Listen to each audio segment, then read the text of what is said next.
Hi, friends.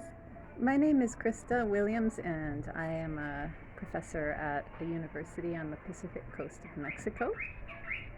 Here I teach English, and as an extracurricular activity, I also teach yoga classes. I teach bilingual classes in both Spanish and English. And originally, I'm from Boston, Massachusetts. I'm from a whole different culture, completely different climate, and um, so people often ask me, like, why did you move to Mexico, to this tropical place, and why did you why did you move from Boston?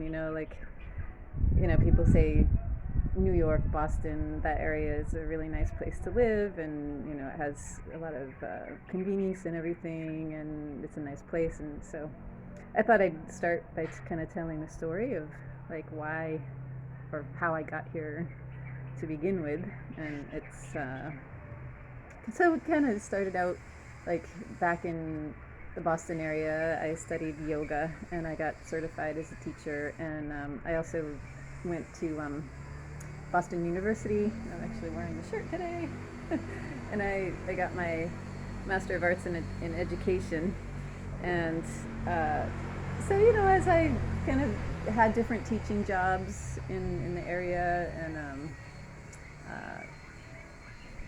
while I was teaching in the classroom, I kind of kept studying yoga, and I just really kept it up as a uh,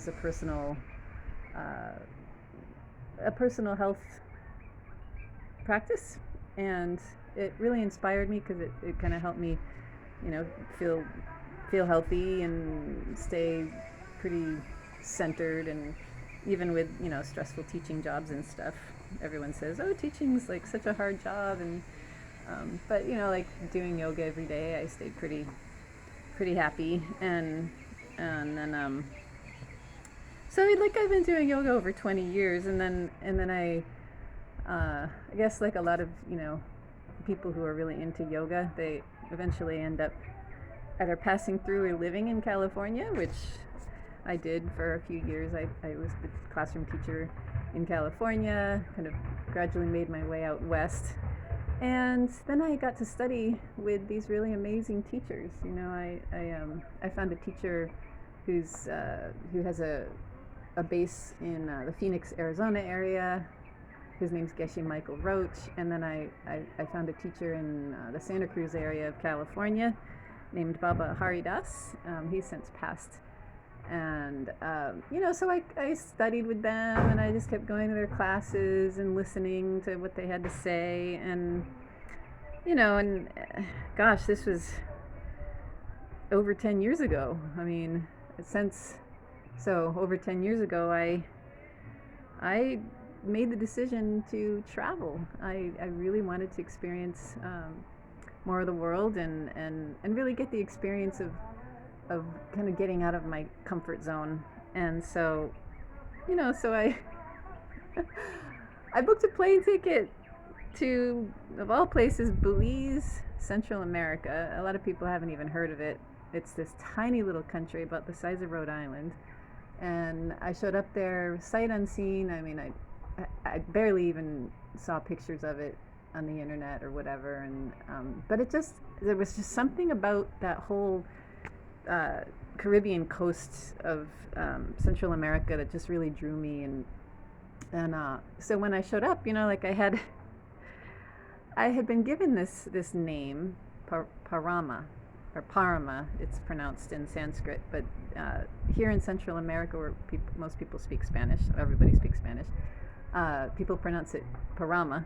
And so I kind of like started going by this name. I mean, since I was definitely out of the conventional system of the 9 to 5 job or whatever. I had a lot of time, and I had a meager savings, whatever I was able to gather up from my years of teaching, and just like literally pocketed it, and started my journey in Central America. And it turns out that I decided to stay because I just kind of fell in love with the people and the culture, and I had the amazing fortune of studying with a few indigenous, they call them curanderos, healers, people who have kind of carried on these traditions of healing practices. And it was really interesting to me to learn with them. And all this time I've kept doing yoga, even the like craziest places that I've lived, these off-grid huts with no running water and no electricity and no flooring except for like packed dirt. No matter where I've lived over these past 10 years, and there's been some pretty funky places, I've always kept up my daily yoga practice. I've figured out how to find a flat spot on the ground and a shady spot and do my yoga. And so it kind of like really attracted the attention of the local people, because these places where I've lived. So it turns out I've traveled a lot in Belize, and then I made my way to Guatemala, the neighboring country.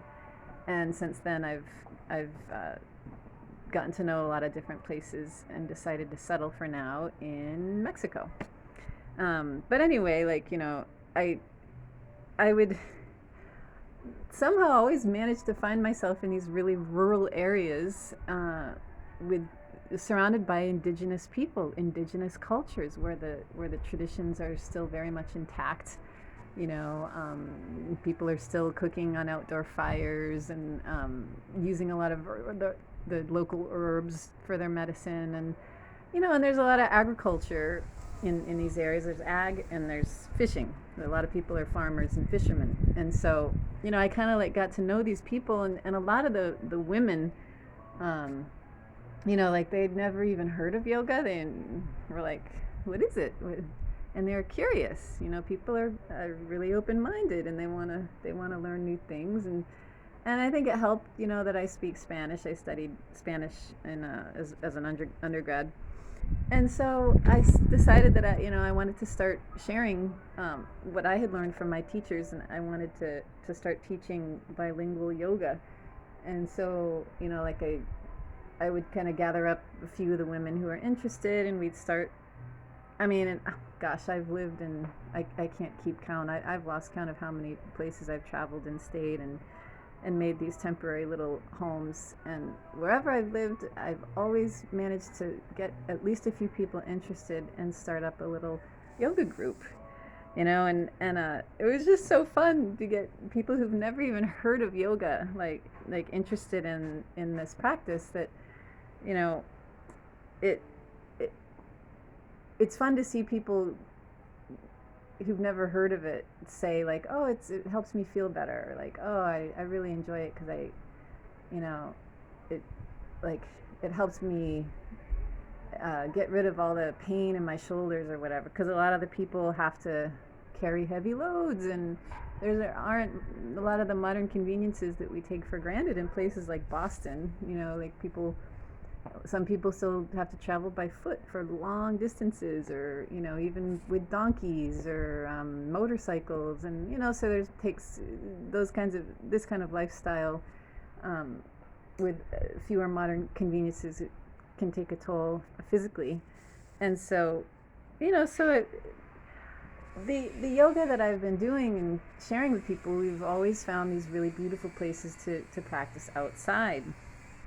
And so back in 2012, I was in Guatemala, and everybody was talking about all these Mayan calendar, right, and how there's going to be all these huge shifts and changes in our in that we would be going through like this widespread global shift in humanity, and I don't know, I was interested to see what would happen, but for me, I was dedicated to continuing my teaching of yoga in 2012, and I just kind of started to get this inspiration back then to open up some centers in rural areas where people could learn yoga, where maybe I could even do some training, bilingual training, and and I kind of had this thought like, well, the yoga system that I teach people, I want it to be really simple and really accessible and maybe not too long. It shouldn't last very long, maybe not more than a half hour each class, and because a lot of people have to work all day long, there's a lot of manual labor going on, and people don't have a whole lot of time to spare in their day. And so, like, wouldn't it be nice to, to create, design and create a method that is accessible to like everyday working people, and so I decided, like, since I got this name Parama from my mentor, my yoga teacher in California, I was like, well, it would be cool to start, call it Parama Yoga, right? Call it Parama Yoga, and the name Parama means the highest, most supreme, and so I think of it like this method. It for me, it helps me be the best person I can. I think of the most supreme as being like the best, right? So, like, we all want to be at our best, and we all want to see other people be at their best. And so that's the idea with Parama Yoga. It's this, it's this method where every posture that I do, I'm embodying a quality that I want to see in myself and in all the other people around me. And so, like, I'm designing this whole thing where, like, you go through your entire body and say, like if you're in one yoga posture position, like you just say to yourself, I am, like, forgiveness. Let's say I am forgiveness, and like fully embody that quality. And then, like, while you're in the posture, then, like, you're breathing and, like, really revving it up and energizing the posture. And then like, I send out forgiveness to other people. So I'm visualizing, I'm seeing all the people around me as, like, having forgiveness or being forgiving to each other or to themselves. And really, like, it it's inspiring to me. And so, like, I've been practicing it every day and whatever, and I'm finding that it's kind of like helping me feel like really good and physically, spiritually. And that's the idea. I mean, a lot of people think of yoga, especially now with, like, a lot of different styles popping up or whatever, like, that it's this physical thing, that it's exercise, and yes, that's true, and it has this really deep, profound spiritual significance, that, like, ultimately, it's to help us be the best person we can, and to help us see other people at their best.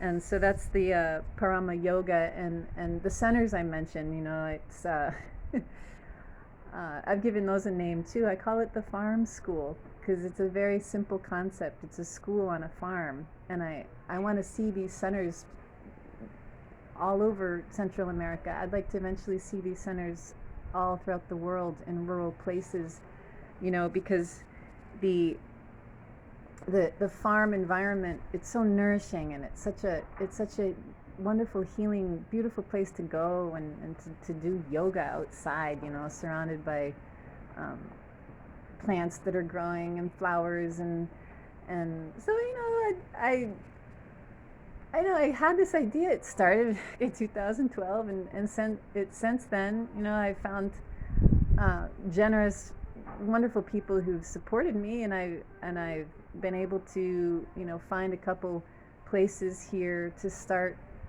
What I would say that they're the prototypes, or they're the seed centers for what I see as a growing network of these places. And one is in Mexico, here on the Pacific coast, and the other one is in southern Belize. And these places are when people show up, for a yoga class, or if they hear about it and come visit, they're like, oh, it's so peaceful, and oh, it's so nice to be surrounded. It's nice to see the trees and just have flowers and birds all around, and like, that's what I want the farm school to be. And I added this thing called an ecotour, because I want people to be inspired to come visit, and this idea of ecotourism, like the concept behind an ecotour is that if you're coming as a tourist, like I originally came here as a tourist, and now I'm a resident, and being a resident takes on a whole different quality than being a tourist. But as if you're just visiting a place that's very different from your own culture, it's nice to kind of like make a difference and leave something for the local people to help make their lives better. And that's the idea with the farm school, is that visitors come and stay in one of our cabanas, or take some classes, and that whatever they pay for, or whatever they're able to support, in turn will support our ongoing educational activities. And I would like that to include definitely free yoga classes for local people. I don't want ever to have to charge money for a local person who's never heard of yoga to come try it out. And these rural areas, there's a lot of poverty, and people earn a very minimal amount per day. Like here where I'm living now, I think a typical daily wage is like less than $5. Oh no, not $10 a day, and so like to charge people to take a class, it can make a pretty big dent in what they would otherwise be taking home for the day. And so like keeping that in mind, this Parama yoga, the most supreme yoga, it's really like planting a seed. The fact that it's started out in these outdoor places, these beautiful farm, fertile land, or the land is able to grow crops year round and stuff. Every day we're planting seeds, and that's the idea with this Parama yoga, that every time you do a posture and every time you take a breath, you're planting a seed for the future generations, and wishing the best for everybody all around the world, even on other planets. Like maybe there are living beings on other planets, and let's wish for them to be happy and wish the best for them. And so if we can spread these centers all over the world, there are seeds that can be planted all over the world. And I mean, we all recognize now how the earth is in need of reforestation in a lot of places. How if we can keep the soil fertile and keep on growing food, maybe we can manage to curtail what could become a pretty serious food shortage globally. And like that's the idea, that this is all connected, and that when people come to do yoga, they can feel good about like supporting this mission, of spreading seeds, planting seeds all around the world. And there are a lot of other ideas kind of that are sprouting from this project, and I think I'll talk about that in our next video. Thank you. Have a beautiful day.